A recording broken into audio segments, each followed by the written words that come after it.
Au nom d'Allah, le tout miséricordieux, le très miséricordieux. Louange à Allah, créateur des cieux et de la terre, qui a fait des anges des messagers dotés de 2, 3 ou 4 ailes. Il ajoute à la création ce qu'il veut, car Allah est omnipotent. Ce qu'Allah accorde en miséricorde aux gens, il n'est personne à pouvoir le retenir. Et ce qu'il retient, il n'est personne à le relâcher après lui. Et c'est lui le puissant, le sage. Ô hommes, rappelez-vous le bienfait d'Allah sur vous. Existe-t-il en dehors d'Allah un créateur qui du ciel et de la terre vous attribue votre subsistance? Point de divinité à part lui. Comment pouvez-vous vous détourner de cette vérité? Et s'il te traite de menteur, certes on a traité de menteur des messagers avant toi. Vers Allah cependant tout est ramené. Ô hommes, la promesse d'Allah est vérité. Ne laissez pas la vie présente vous tromper, et que le grand trompeur, Satan, ne vous trompe pas à propos d'Allah. Le diable est pour vous un ennemi. Prenez-le donc pour ennemi. Il ne fait qu'appeler ses partisans pour qu'ils soient des gens de la fournaise. Ceux qui ont mécru auront un dur châtiment, tandis que ceux qui croient et accomplissent les bonnes œuvres auront un pardon et une grosse récompense. Et quoi? Celui à qui on a enjolivé sa mauvaise action au point qu'il la voit belle? Mais Allah égare qui il veut et guide qui il veut. Que ton âme ne se répande donc pas en regret pour eux. Allah est parfaitement savant de ce qu'il fabrique. Et c'est Allah qui envoie les vents, qui soulève un nuage que nous poussons ensuite vers une contrée morte, puis nous redonnons la vie à la terre après sa mort. C'est ainsi que se fera la résurrection. Quiconque veut la puissance, qu'il la cherche auprès d'Allah, car la puissance tout entière est à Allah. Vers lui monte la bonne parole, et il élève haut la bonne action. Et quant à ceux qui complotent de mauvaises actions, ils auront un dur châtiment. Cependant leur stratagème est voué à l'échec. Et Allah vous a créé de terre, puis d'une goutte de sperme. Il vous a ensuite établi en couple. Nulle femelle ne porte ni ne met bas sans qu'il le sache. Et aucune existence n'est prolongée ou abrégée sans que cela soit consigné dans un livre. Cela est vraiment facile pour Allah. Les deux mers ne sont pas identiques. L'eau de celle-ci est potable, douce et agréable à boire, et celle-là est salée, amère. Cependant, de chacune, vous mangez une chair fraîche, et vous extrayez un ornement que vous portez. Et tu vois le vaisseau fendre l'eau avec bruit, pour que vous cherchiez certains des produits de sa grâce. Peut-être serez-vous reconnaissant. Il fait que la nuit pénètre le jour, et que le jour pénètre la nuit. Et il a soumis le soleil et la lune. Chacun d'eux s'achemine vers un terme fixé. Tel est Allah, votre Seigneur. À lui appartient la royauté, tandis que ceux que vous invoquez en dehors de lui ne sont même pas maîtres de la pellicule d'un noyau de date. Si vous les invoquez, ils n'entendent pas votre invocation, et même s'ils entendaient, ils ne sauraient vous répondre. Et le jour du jugement, ils vont nier votre association. Nul ne peut te donner des nouvelles comme celui qui est parfaitement informé. Ô homme, vous êtes les indigents ayant besoin d'Allah, et c'est Allah, lui, qui se dispense de tout, et il est le digne de louange. S'il voulait, il vous ferait disparaître et ferait surgir une nouvelle création, et cela n'est point difficile pour Allah.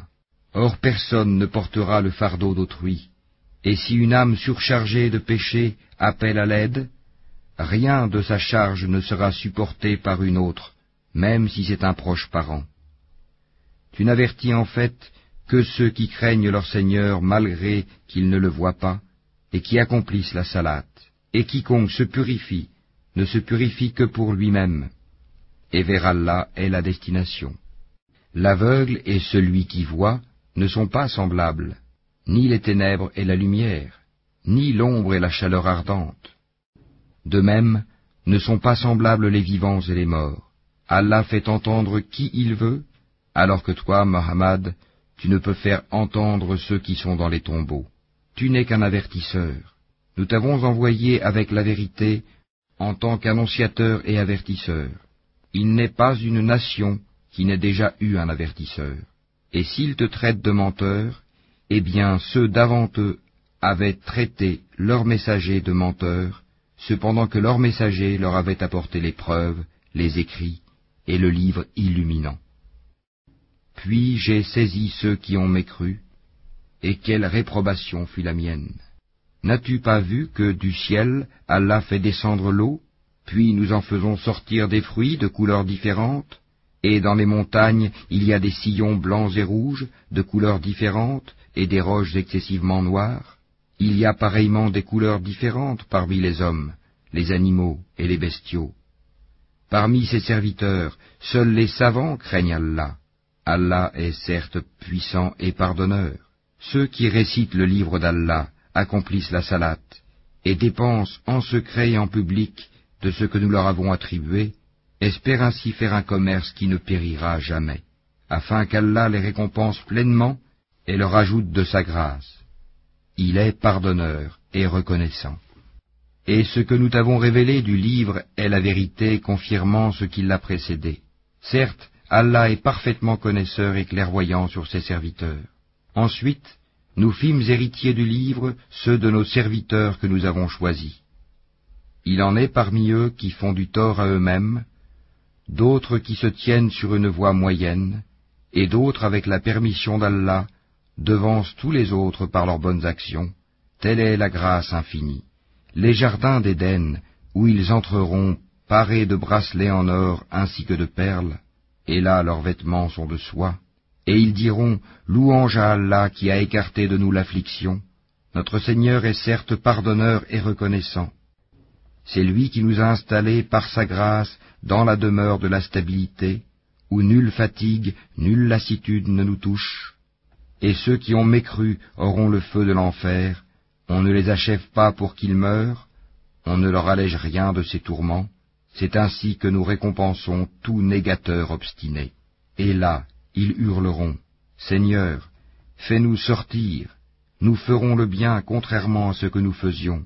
Ne vous avons-nous pas donné une vie assez longue pour que celui qui réfléchit réfléchisse? L'avertisseur cependant vous était venu.